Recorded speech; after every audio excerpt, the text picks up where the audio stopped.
اعوذ باللہ من الشیطان الرجیم، بسم اللہ الرحمن الرحیم۔ آج ایک ہی بہت اہم موضوع پہ بات کرنا چاہ رہا ہوں۔ پہلے چینل کو سبسکرائب کر لیجئے اور ساتھ دیے گئے بیل کے نشان کو دبا دیجئے تاکہ نئی آنے والی تمام ویڈیوز آپ تک بآسانی پہنچتی رہیں۔ شروع کرتے ہیں آج کا ایک اہم موضوع، آج کا ایک اہم واقعہ، جو کہ حضرت داؤد علیہ السلام کی قوم جب بندر بن گئی تھی تو اس کے بارے میں آپ کو بتاؤں گا کہ وہ قوم کیسے بندر بنی۔ حضرت داؤد علیہ السلام کی قوم کے 70,000 آدمی عقبہ کے پاس سمندر کے کنارے ایلا نامی گاؤں میں رہتے تھے۔ یہ لوگ بڑی فراخی اور خوشحالی کی زندگی بسر کرتے تھے۔ اللہ تعالیٰ نے ان لوگوں کا اس طرح امتحان لیا کہ ہفتہ کے دن مچھلی کا شکار ان لوگوں پر حرام فرما دیا اور ہفتے کے باقی دنوں میں شکار حلال فرما دیا، مگر اس طرح ان لوگوں کو آزمائش میں مبتلا کر دیا کہ وہ ہفتہ کے دن بے شمار مچھلیاں پکڑنے کا شوق رکھنے کے لیے دریا کنارے جاتے۔ ان کو یہ معلوم تھا کہ ہفتہ کے دن مچھلیاں بہت زیادہ آتی ہیں، اور اللہ تعالیٰ نے یہ ایسا امتحان ان کے لیے لیا بھی اسی لیے تھا کہ ہفتہ کے دن مچھلیاں زیادہ آتی تھیں اور باقی دنوں میں مچھلیاں بہت کم آتی تھی، تو اس لیے اللہ تعالیٰ نے ان کا یہی امتحان لیا کہ اس دن مچھلیاں پکڑنا حرام قرار دیا۔ ہفتہ کے دن بے شمار مچھلیاں آتی تھی اور دوسرے دنوں میں نہیں آتی تھی، تو شیطان نے ان لوگوں کو یہ ہیلا بتا دیا کہ سمندر سے کچھ نالیاں نکال کر خشکی میں چند حوض بنا لو۔ سمندر سے کچھ نالیاں نکال کر خشکی میں چند حوض بنا لو، اور جب ہفتہ کے دن ان نالیوں کے ذریعے مچھلیاں حوض میں آ جائیں تو نالیوں کا منہ بند کر دو، اور اس دن شکار نہ کرو بلکہ دوسرے دن آسانی کے ساتھ ان مچھلیوں کو پکڑ لو۔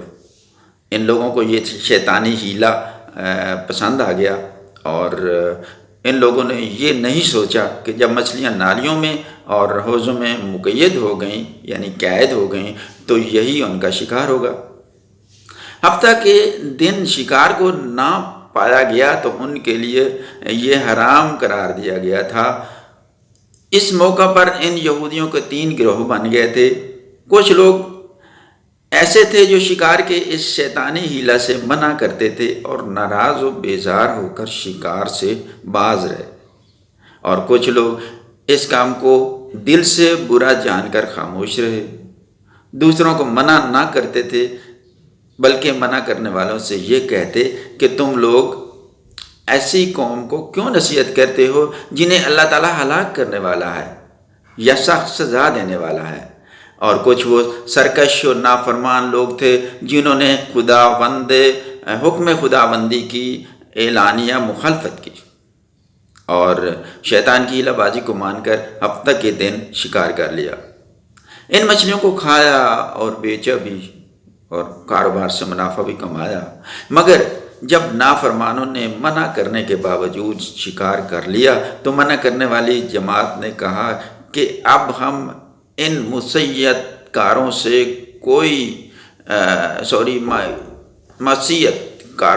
کوئی بھی ملاپ نہ رکھیں گے۔ چنانچہ ان لوگوں نے گاؤں کو تقسیم کر کے درمیان میں ایک دیوار بنا لی، یعنی ان سے قطع تعلق کر لیا۔ آمد و رفت کا ایک الگ دروازہ بھی بنا لیا، یعنی ان کا کہنا تھا، ان کی سوچ یہ تھی کہ ان کے ساتھ ان کا اب کوئی تعلق نہ رہے گا، اس لیے انہوں نے درمیان میں دیوار کھڑی کر دی۔ حضرت داؤد علیہ السلام نے غضبناک ہو کر شکار کرنے والوں پر لعنت فرما دی۔ اس کا اثر یہ ہوا کہ ایک دن خطا کاروں میں سے کوئی باہر نہیں نکلا تو انہیں دیکھنے کے لیے کچھ لوگ دیوار پر چڑھ گئے، تو کیا دیکھا؟ ایک عجیب ماجرا دیکھا کہ وہ سب بندروں کی صورت میں مسخ ہو گئے ہیں۔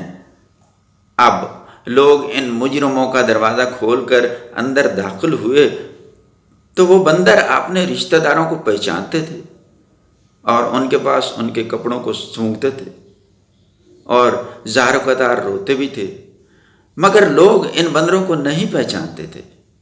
ان بندر بن جانے والوں کی تعداد تقریباً تاریخ میں 12,000 بتائی گئی ہے۔ یہ سب 3 دن زندہ رہے اور اس دوران انہوں نے کچھ کھانا پیا نہیں، وہ بھوکے پیاسے ہلاک ہو گئے۔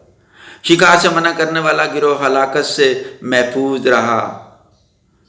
اس واقعہ کا اجمالی بیان، تفصیلی بیان، تفسیری بیان سورہ بقرہ کی اس آیت میں ہے، جس کا میں ترجمہ آپ کو بیان کر دیتا ہوں۔ اور بے شک ضرور تمہیں معلوم ہے تم کہ وہ جنہوں نے ہفتہ میں سرکشی کی، اور تو ہم نے ان سے فرمایا ہو جاؤ بندر، تو وہ ہو گئے۔ دیکھتے رہیے اے پی گول میڈیا یوٹیوب چینل کو سبسکرائب کرنا نہ بھولیے گا اور بیل کو نشان کو دبا دیجیے گا تاکہ نئی آنے والی تمام ویڈیوز آپ تک بآسانی پہنچتی رہیں۔ تب تک کے لیے دیجیے اجازت اور اپنا بہت سارا خیال رکھیے گا۔